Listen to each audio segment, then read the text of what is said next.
The engines were finding life difficult. Workmen were mending the viaduct on the main line. The arches needed strengthening. Sir Topham Hatt did not want to close the railway while the work was done, and so repairs took a long time.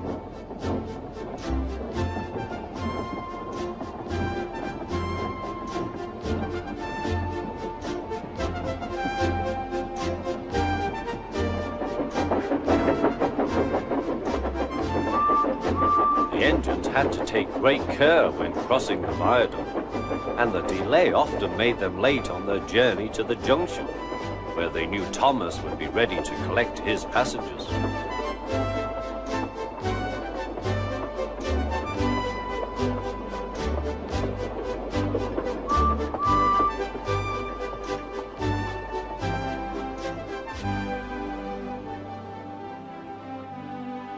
Thomas grew crosser and crosser.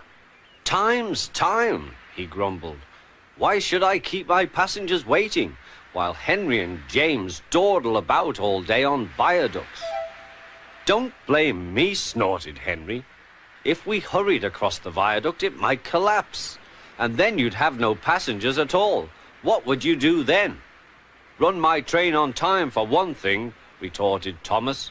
He hurried away before Henry could answer. Bertie was impatient too. He was timed to arrive just after Thomas. His passengers found that instead of going straight from the bus to their train, they were kept waiting till Thomas arrived. Soon Bertie grew cross with Thomas. "Late again," he remarked, as Thomas panted wearily in.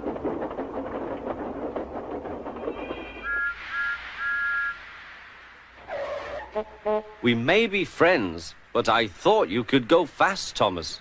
It's time we had another race. I reckon I could beat you now." Thomas let off steam loudly. "Rubbish," he hissed fiercely. "It's those mainline engines. They dither about on the viaduct and then blame Sir Topham Hatt's workmen. It's just an excuse for laziness, if you ask me."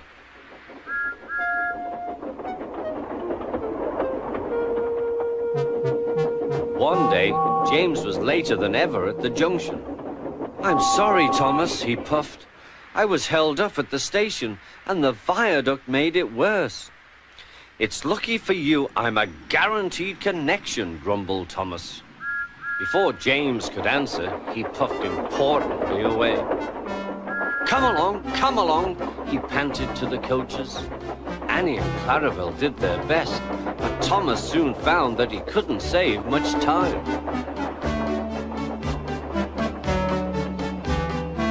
Suddenly, Thomas saw Bertie ahead. His radiator was steaming. "What's the matter?" asked Thomas. "You should be at the station by now. You're late." "I feel dreadful," moaned Bertie. "All upset inside, and driver says he can't make me better. Thank goodness you're late too. Can you take my passengers, please? They'll never get home otherwise." "Of course," agreed Thomas. He now felt sorry for Bertie and promised to get help at the next station. Thomas set off again. Already he felt much more cheerful, and Bertie's passengers, travelling in Annie and Clarabel, all reached home safely. When Bertie was better, he came to thank Thomas. "I am sorry I teased you about being late," he said. "That's all right," said Thomas. "I'm glad I could help. There are times when being late isn't such a bad thing after all." With a last cheerful greeting, the two friends went back to work.